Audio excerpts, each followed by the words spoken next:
આજે આપણે અડદિયા બનાવવાના છીએ। શિયાળો આવે એટલે બધાના ઘરમાં અડદિયા પાક તો બનતો જ હોય છે।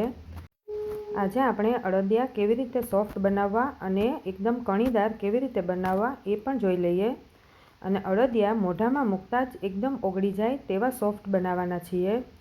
તો ચાલો કેવી રીતે બનાવવા એ જોઈ લઈએ। એના માટે 500 ગ્રામ અડદનો કરકરો લોટ લઈ લીધો છે અને કપમાં જોઈએ તો 3 કપ છે। આપણે તેને ધાબો દેવાનો છે તો એના માટે 100 ml જેટલું દૂધ લઈ લેવાનું અને 100 ગ્રામ જેટલું ઘી લઈ લેવાનું। ઘી અને દૂધનું પ્રમાણ સરખું રાખવાનું છે। હવે આપણે ઘી અને દૂધને થોડું ગરમ કરી લેવાનું છે। એકદમ ઉકાળવાનું નથી પણ ઘી બધું ઓગળી જાય એટલું આપણે ગરમ કરવાનું છે। ઘી અને દૂધ આપણું ગરમ થઈ ગયું છે તો ગેસની ફ્લેમ આપણે બંધ કરી દઈએ અને આપણે આ બધું લોટમાં એડ કરી દેવાનું છે। ઘી અને દૂધ થોડું ગરમ છે એટલે આપણે તેને 2 મિનિટ પછી મિક્સ કરીશું। તેને આપણે એકદમ લોટ બંધાય એ રીતે મિક્સ નથી કરવાનું, આ રીતે હળવા હાથે જ મિક્સ કરવાનું છે। 2 હાથની હથેળીથી આ રીતે મસળતું જવાનું છે અને બધું ઘી અને દૂધ બધા લોટમાં સારી રીતે મિક્સ થઈ જાય એ રીતે આપણે તેને મિક્સ કરી લેવાનું છે। તો જ આપણો ધાબો સરસ દેવાશે અને કણી એકદમ સરસ પડશે। હવે આપણો ધાબો દેવાઈ ગયો છે પછી આપણે તેને ચારણાની મદદથી ચાળી લેવાનું છે। ઘઉં ચારવાનો ચારણો આવે એ લીધો છે। બધા લોટને આ રીતે આપણે ચાળી લેવાનો છે જેથી તેની કણી પણ ખૂબ જ સરસ પડશે।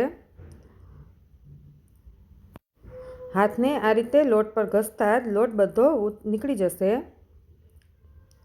લોટ આપણો ચડાઈ ગયો છે અને આપણો લોટ એકદમ સરસ કણીવાળો બન્યો છે।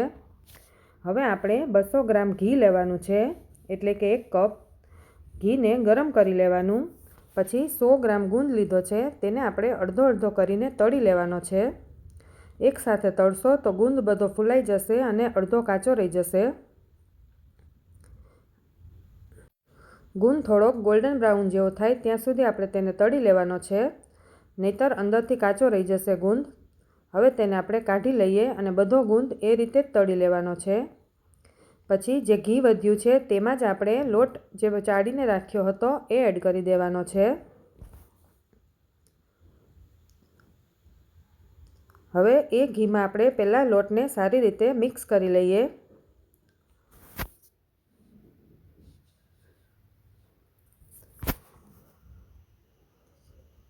સારી રીતે મિક્સ થઈ જાય એટલે લોટ આપણો હજી થોડો કોરો છે તો આપણે તેમાં પાછું 100 ગ્રામ જેટલું ઘી એડ કરીશું। એટલે ટોટલ આપણે 400 ગ્રામ જેટલું ઘી લીધું છે। 100 ગ્રામ ધાબો દેવા માટે 200 ગ્રામ પહેલાં ગરમ કર્યું હતું અને 100 ગ્રામ પાછું એડ કર્યું છે એટલે ટોટલ આપણે 400 ગ્રામ ઘી લીધું છે। લોટને આપણે સ્લો ફ્લેમ પર જ શેકવાનો છે અને જેમ જેમ આપણે શેકતા જશું તેમ તેમ લોટ આપણો થોડો ફ્લફી થતો જશે અને ઘી પણ એકદમ સરસ છૂટું પડતું જશે।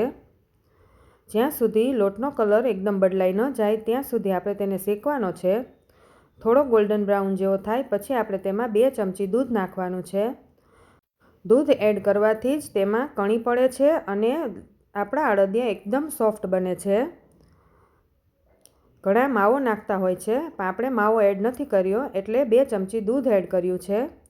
લોટ આપણો શેકાઈ ગયો છે તો આપણે તેને એક બીજા વાસણમાં કાઢી લેવાનો અને લોટને આપણે ઠંડો કરી લેવાનો છે। લોટ આપણો ઠંડો થાય છે ત્યાં સુધીમાં આપણે ચાસણી કરી લઈએ।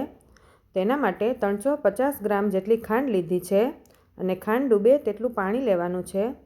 ખાંડ તમે તમારા ઘરમાં જેટલું ગળ્યું ખાતા હોય એ પ્રમાણે વધારે ઓછી એડ કરી શકો છો। હવે આપણે તેની એક તારની ચાસણી કરી લેવાની છે। વચ્ચે થોડીવાર પછી આ રીતે આપણે જોઈ લેવાનું તો આપણી ચાસણી હજી તૈયાર થઈ નથી તો પાછું એને આપણે 2 થી 3 મિનિટ માટે ચલાવી લઈશું। 2 થી 3 મિનિટ પછી જોઈએ તો એક તારની ચાસણી આપણી થઈ ગઈ છે। તો હવે આપણે ગેસની ફ્લેમ બંધ કરીને 2 મિનિટ માટે ચાસણીને ઠંડી કરી લેવાની છે।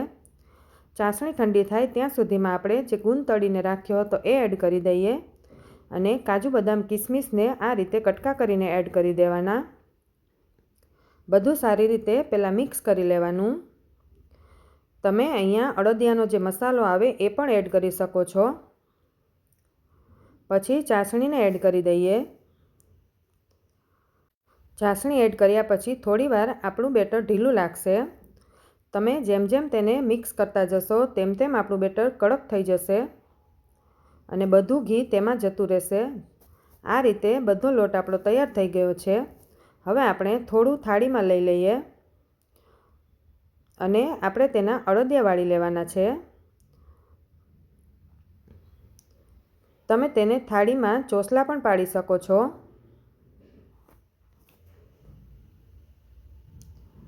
આ રીતે આપણે બધા અડદિયા તૈયાર કરી લેવાના છે. તો અડદિયા આપણા તૈયાર થઈ ગયા છે. એકદમ સોફ્ટ અને એકદમ કણીવાળા.